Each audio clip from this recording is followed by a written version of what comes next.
BD news 21। বলে কি 71-এ জামাতের কোনো ভূমিকা ছিল না? অবশ্যই ছিল। জামাত তখন ফিল করেছিল যে পাকিস্তান ইউনাইটেড থাকা দরকার। তখনও কিন্তু পাকিস্তান, আওয়ামী লীগের বহু লিডার পাকিস্তান সরকারের আন্ডারে চাকরি করেছেন, বেতন নিয়েছেন, এমনকি আওয়ামী লীগের লিডার পরিবারের অনেকে তৎকালীন পাকিস্তানের সরকারের রেশন নিয়েছেন, বেনিফিট নিয়েছেন। আমাদের কোনো আপত্তি নাই, বিপদের সময় এটা সরকারের দায়িত্ব, নাগরিকদেরকে দেখা দেখেছে যে সে কোন দলের, এটা আমাদের দেখার ব্যাপার না। সেগুলো বাস্তবতা। 14 ডিসেম্বর পর্যন্ত বাংলাদেশের প্রায় 90 জায়গায় পাকিস্তানের পতাকা উড়েছে। অফিস আদালতে পাকিস্তানের নামে সবাই চাকরি করেছে। 15 তারিখ থেকে এই সিনারি পুরোপুরি চেঞ্জ হয়ে গেছে। পরবর্তী 2 দিনে ওই পতাকাও নেমে গেছে, চাকরিও বন্ধ হয়ে গেছে। এর আগ পর্যন্ত পূর্ব পাকিস্তানে যারাই কাজ করেছেন তারা পাকিস্তানকে মেনে নিয়ে কাজ করেছেন।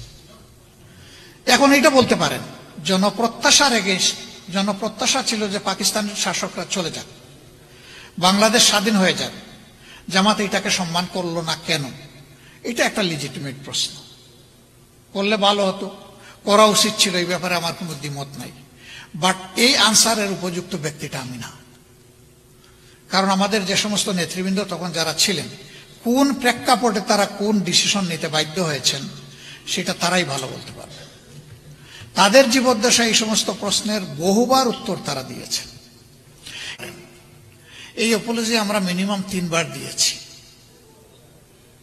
প্রফেসর গুলাম আজম সাহেব দিয়েছেন, মৌলানা মতিউর রহমান নিজামী সাহেব দিয়েছেন, এবং আমি দিয়েছি। এই কিছুদিন আগে মাত্র এটিএম আজহারুল ইসলাম সাহেব যখন ফ্রি হলেন জেল থেকে, তখন আমি বলেছি শুধু 71 না, 47 সাল থেকে শুরু করে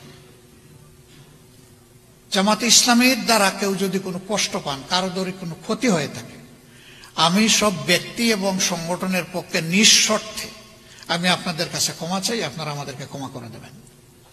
আজকের দিন পর্যন্ত আমরা ভুল করি না। এই কথা বলবো কিভাবে? আমরা মানুষ, আমাদের সংগঠন একটা মানুষের সংগঠন।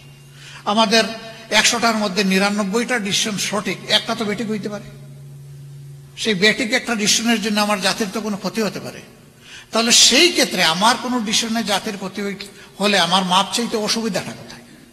এখন মাপ চাওয়ার পরে বলে যে এই ল্যাঙ্গুয়েজ চাইলে হবে না, ওই ল্যাঙ্গুয়েজে চাইতে হবে। আরে বাবা, এই আরেক জমত লাগবে। বিনা শর্তে মাপ চাইলাম, কোনো শর্তও দিলাম না, তারপর আর বাকি থাকলো কোনটা, এটা তো বুঝি না। আজকে আবার একদম প্রকাশ্যে বলে গেলাম যে 47 থেকে শুরু করে 2025 সালের আজকে কত 22 অক্টোবরে এখন কয়টা বাজে? এই যে এখানকার টাইম 8টা 11 মিনিট। এই পর্যন্ত আমাদের দ্বারা যে যেখানে যত কষ্ট পেয়েছেন, আমরা বিনা শর্তে যারা কষ্ট পেয়েছেন তাদের কাছে মাপ চাই।